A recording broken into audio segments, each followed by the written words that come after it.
नमस्कार दोस्तों, मैं हूँ मनविंदर और मेरे चैनल पे आप सभी लोगों का बहुत स्वागत है।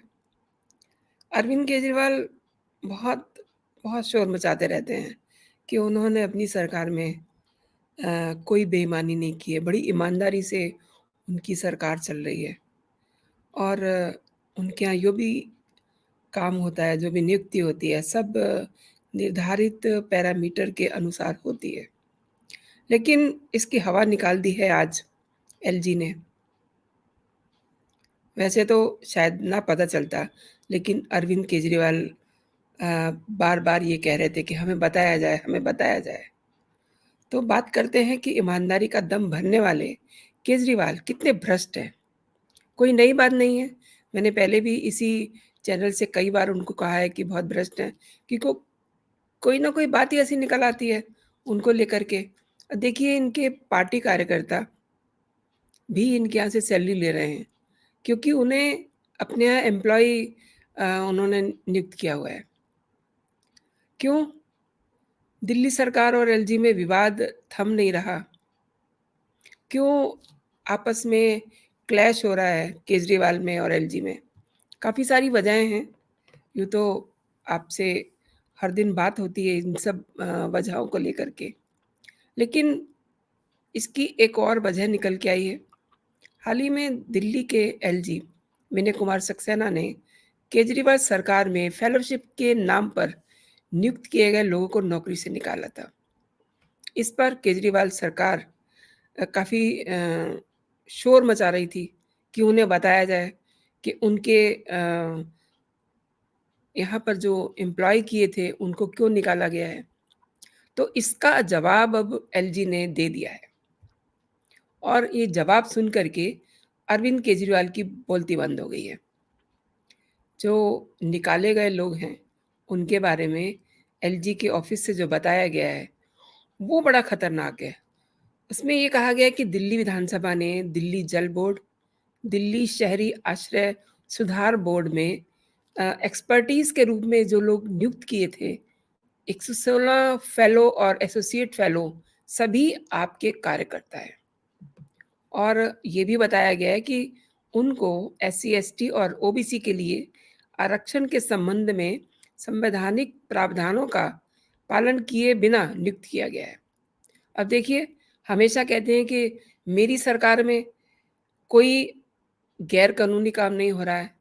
नियुक्तियाँ जो हैं सब अकॉर्डिंग टू पैरामीटर्स की गई हैं।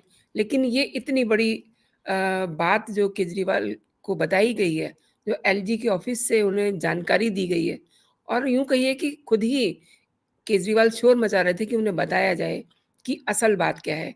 तो अब ये बात निकल के आई है और दिल्ली एलजी ने बहुत विस्तार में सारी बातें बताई हैं जिसे सुन कर के केजरीवाल को तो चुल्लू भर पानी लेकर के डूब जाना चाहिए उसमें। अरविंद केजरीवाल के पर्सनल बॉडीगार्ड और बाउंसर राम कुमार झा को 60,000 रुपए सैलरी मिलती है और देखिए वो करते क्या हैं, वो अक्सर आप पार्टी के लिए खुलेआम प्रचार करते हुए देखे जा सकते हैं। इसके साथ ही उनको कई मौकों पे अरविंद केजरीवाल तक पहुँचने की कोशिश कर रहे मीडिया कर्मियों के साथ धक्का-मुक्की करते हुए भी देखा जा सकता है। तो ये अपने बॉडीगार्ड को पर्सनल बॉडीगार्ड का क्या मतलब हुआ? पर्सनल है तो फिर पर्सनल पॉकेट में से 60,000 जाना चाहिए। जो दिल्ली के लोगों की गाढ़ी कमाई है, उसमें से क्यों दे रहे हैं? दूसरी बात, निशा सिंह को 1 लाख रुपए हर महीने का भुगतान किया जाता था और वो जेल में बंद deputy SP, deputy CM Manish Sisodia के साथ अटैच थीं और निशा सिंह को भी अ, भीड़ को उकसाने के लिए 7 साल की सज़ा सुनाई गई है। आंचल बाबा पाठक, इन्हें भी दिल्ली सरकार ने बायस्ड तरीके से 1 लाख रुपए का भुगतान किया और आंचल के बारे में ये कहा जाता है कि वो अरविंद केजरीवाल के जो गुर्गे हैं ना विधायक दुर्गेश पाठक, उनकी पत्नी है। एक और जानकारी दी है एलजी के कार्यालय की ओर से पूर्व मीडियाकर्मी और वर्तमान में दिल्ली जल बोर्ड के मुख्य मीडिया सलाहकार मनोज कुमार झा को 1.5 लाख रुपए मिलते हैं, जबकि उनका कोई भी काम डीजेबी के लिए नहीं है। लेकिन वे चुनाव में आम आदमी पार्टी के लिए खुलेआम प्रचार करते हैं। तो ये भी एक तरह से आम आदमी पार्टी के कार्यकर्ता हो गए। तो ये जो फंड हैं, ये आम आदमी पार्टी के कार्यकर्ताओं के लिए नहीं ना है, और ना ये नियुक्तियाँ उन कार्यकर्ताओं के लिए हैं। ये तो एक्सपर्टीज़ एज़ ए एक्सपर्टीज़ उनको अपॉइंट किया हुआ था, और उनकी एक्सपर्टाइज़ेशन देखिए किस फ़ील्ड में है। वो सिंपली आम आदमी पार्टी के लिए काम कर रहे हैं, उसके कार्यकर्ता हैं। परवीन कुमार चादर, जिनको एसोसिएट फेलो के रूप में 1 लाख रुपए मिलते हैं। ये खुलेआम बीजेपी और कांग्रेस के नेताओं को ट्रोल करते हुए देखे जा सकते हैं। सोशल मीडिया पे आम आदमी पार्टी के लिए प्रचार करते हैं। तो बहुत शोर मचा रहे थे 2-3 दिन से केजरीवाल कि मुझे बताया जाए कि इन लोगों को फेलोशिप के नाम पे जो नियुक्त किए हुए लोग थे, इन्हें क्यों निकाला गया है नौकरी से। आज इसका जवाब एलजी के दफ्तर से उन्हें मिल गया है।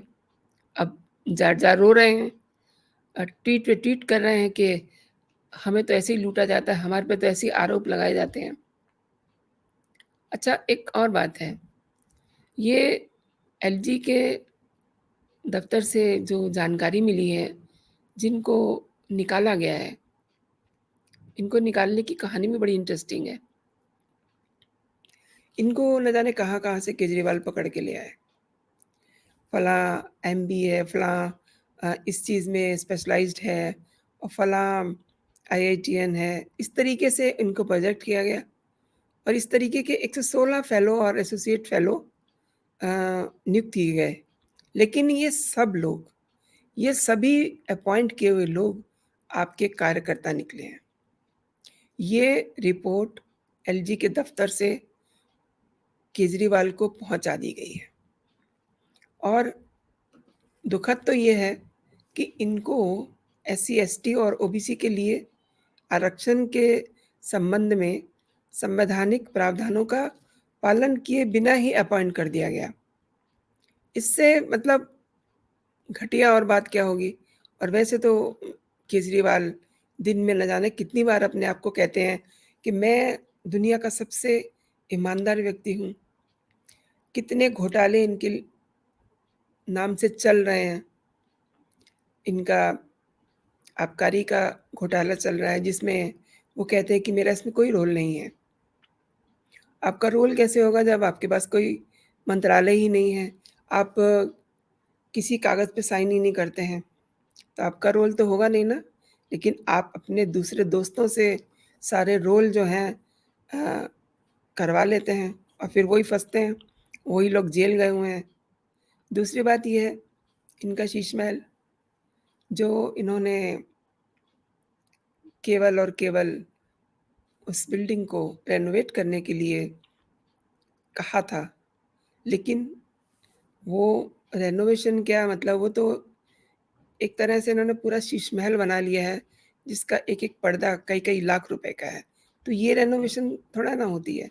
रेनोवेशन होती है, चलो 2-4 लाख रुपए लग गए, लेकिन वहाँ तो करोड़ों की बात हुई है, और करोड़ भी 10-20 करोड़ नहीं, सीधे-सीधे जाकर 50 से ऊपर करोड़ पहुँच रहे हैं। इन्होंने शायद कभी ये सोचा नहीं होगा कि करोड़ में आगे कितने ज़ीरो लगते चले जा रहे हैं। जो पब्लिक का पैसा है, वो अपने शीश महल को बनवाने में इन्होंने लगा दिया। किस-किस बात को हमेशा ज़िक्र में लाया जाए कि कितने ईमानदार हैं ये, कितने सारे घोटाले इनके नाम से हैं, और हमेशा ट्वीट करेंगे कि बीजेपी, मोदी आप सरकार के पीछे पड़े हुए हैं। और सबसे दिलचस्प बात ये है कि ये लोग कहते हैं कि सब कुछ बिका हुआ है। तो अब इस बात को लेकर के भी ये कोर्ट में जाएँगे। तो क्यों कोर्ट में जाएँगे अगर इन्हें ये लगता है, हमेशा ये कहते हैं कि जुडिशरी बिकी हुई है, वो सरकार के कहने पे चल रही है। तो ये हर बात को लेकर के कोर्ट में क्यों जाते हैं? सरकार का अध्यादेश है उसको लेकर के भी ये कोर्ट में गए हैं और जब इनका मन होता है तब कोर्ट को गाली देते हैं। जब इनका मन होता है तब मोदी को गाली देते हैं।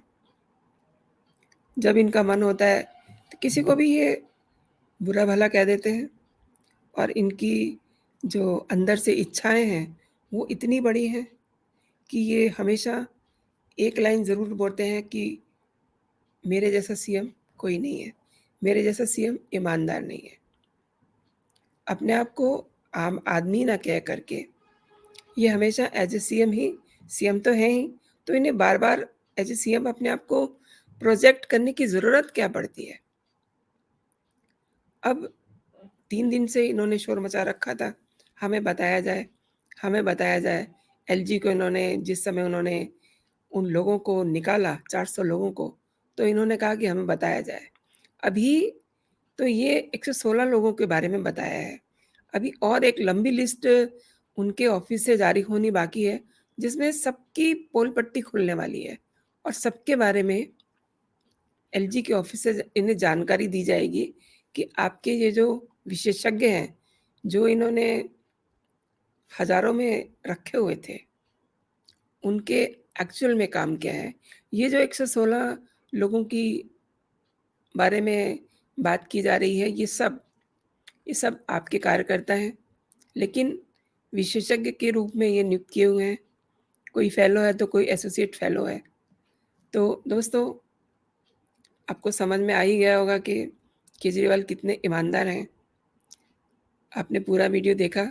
मैं चाहूँगी कि आप वीडियो देखें और उसको फिर लाइक करें और ये वीडियो अगर आपको पसंद आ रहा है, तो इसे अपने दोस्तों में भी आप फॉरवर्ड कीजिए, शेयर कीजिए और जो दर्शक मुझे पहली बार देख रहे हैं, मेरे चैनल पे पहली बार आए हैं, वो मेरे चैनल को सब्सक्राइब भी कर लें, ताकि मेरा जो भी लेटेस्ट वीडियो हो, कंटेंट हो, आप तक पहले पहुँचे। तो आज के लिए इतना ही। आप अपना और अपनों का ख़्याल रखिए, खुश रहिए, स्वस्थ रहिए। जय हिंद, जय भारत।